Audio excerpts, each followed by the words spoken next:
আসসালামু আলাইকুম ওয়া রাহমাতুল্লাহি ওয়া বারাকাতুহু। এহসান কাকে বলে? এহসানটা কি জিনিস? তো প্রথমে দেখি আমরা রাসূলুল্লাহ সাল্লাল্লাহু আলাইহি ওয়াসাল্লাম এহসানের যে সংজ্ঞা দিয়েছেন আমরা সেই সংজ্ঞাটাই দেখি। জিবরিল আলাইহিস সালাম নবী সাল্লাল্লাহু আলাইহি ওয়াসাল্লামকে জিজ্ঞাসা করছেন, আখবিরনি আনিল এহসান, আমাকে একটু এহসান সম্পর্কে বর্ণনা দেন। কোন বর্ণনা আসছে মাল এহসান, জিবরিল আলাইহিস সালাম জিজ্ঞাসা করছেন এহসান কি?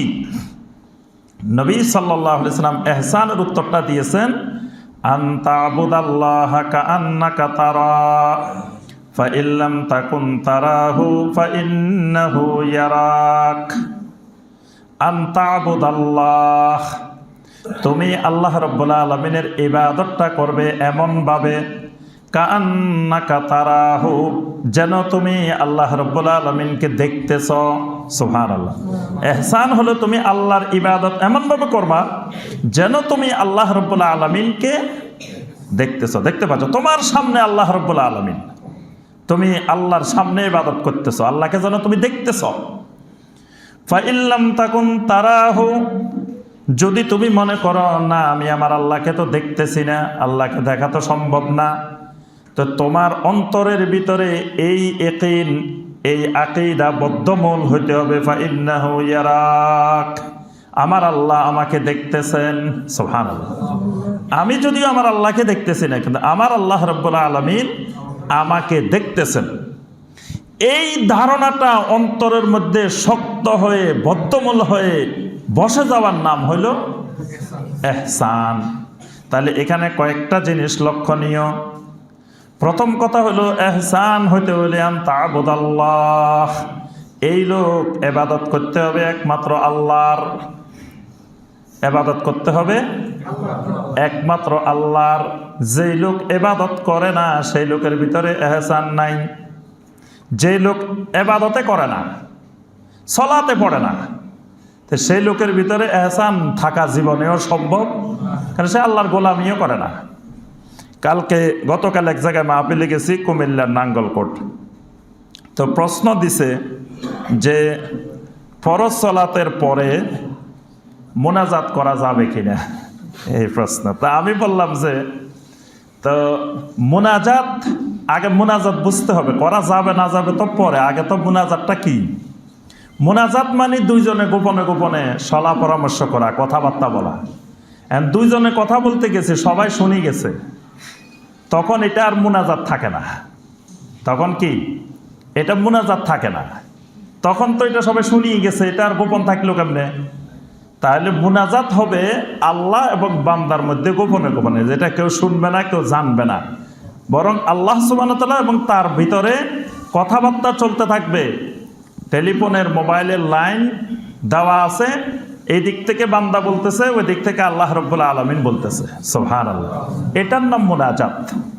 এজন্য সলাতের আরেক নাম মুনাজাত। নবী সাল্লাল্লাহু আলাইহি ওয়াসাল্লাম বলেন, বান্দা যখন সলাতে দাঁড়ায় ইউনাজি রাব্বাহু, সে তার রবের সাথে মুনাজাত শুরু করে দেয়, মানে সে তার রবের সাথে কথাবার্তা শুরু করে। বান্দা সূরা আল ফাতিহা পড়ে, বান্দা একটা বলে আল্লাহ একটা বলেন, বান্দা একটা বলে আল্লাহ একটা বলেন। সুবহানাল্লাহ। বান্দার সাথে আল্লাহর কথাবার্তা চলতে থাকে। চলতে চলতে চলতে চলতে দেখেন আল্লাহর সাথে বান্দার কথাবার্তা হইতে হইতে বান্দা যখনই সিজদায় যায়, আকরাবু মা ইয়াকুনুল আবদু ইলা রাব্বিহি ওয়া হুয়া সাজিদুন, আল্লাহ রাসূল সাল্লাল্লাহু আলাইহি ওয়াসাল্লাম বলেন, বান্দা যখনই সিজদায় গেল তখনই আল্লাহ রাব্বুল আলামিনের একেবারে নিকটবর্তী হয়ে গেল। সুবহানাল্লাহ। কথাবার্তা চলতে চলতে আল্লাহর এত নিকটে চলে গেল, এত মহব্বত বেড়ে গেল, বান্দা সিজদায় গেল আল্লাহর একেবারে নিকটবর্তী হয়ে গেল। সুবহানাল্লাহ। তাহলে সালাতটাই মুনাজাত। তো যেই দেশে 95% লোক 5 ওয়াক্ত সালাতে কায়েম করে না, সেই দেশে আবার মুনাজাত নিয়ে মারামারিও হয়।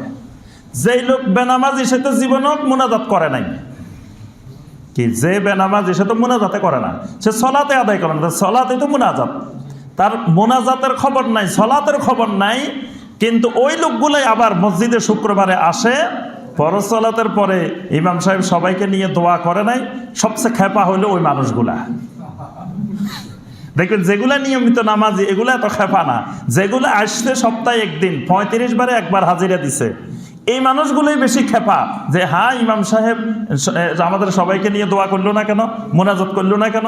না, একদিন আমি এক জায়গায় করি না, কয় এত সুন্দর আলোচনা শুনলাম, ভাত খাইলাম, পানি খাওয়া হলো না।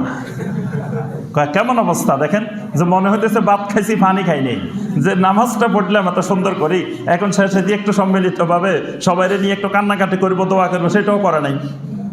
তাহলে যেই লোক সলাতে কায়েম করে না, সে তো মুনাজাতে করে না, সে তো আল্লাহর সাথে গোপনে কথাই বলে না, তার সাথে তো আল্লাহ সুবহানাহু ওয়া তাআলার কথাবার্তাই হয় না, অর্থাৎ সে মুনাজাতে বুঝে নাই। ঠিক একইভাবে আমি যে কথাটা বলতেছিলাম, যেই ব্যক্তি আল্লাহর ইবাদতে করে না, তার ভিতরে জীবনে এহসান আসবে না। এহসান আসতে হলে প্রথম শর্ত হলো আনতাবুদাল্লাহ, আল্লাহর ইবাদত করতে হবে, আল্লাহর ইবাদতে থাকতে হবে।